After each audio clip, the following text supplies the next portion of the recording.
Hey guys, in this video I'll show you how you can add your name to iPhone lock screen. So make sure to watch the video till the very end. And let's begin. The first thing you need to do is make sure your device is updated to the latest version available. After that, open the control center. You can see that there is a feature called Focus Present here. Tap on it, then select the plus icon at the bottom of the screen and start creating a new custom focus mode. Now type in the name for it.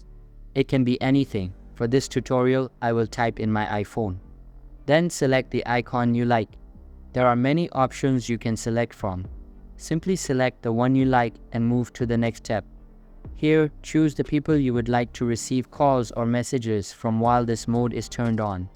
I'd recommend that you allow everyone so that your name is displayed on the lock screen and everything else will remain the same again. On the next step, select every app you have installed on your mobile device and move towards the next step, and your name is added to lock screen. So that's basically how you can add your name to iPhone lock screen. So that's all for this video. Hope you liked the video. Thanks.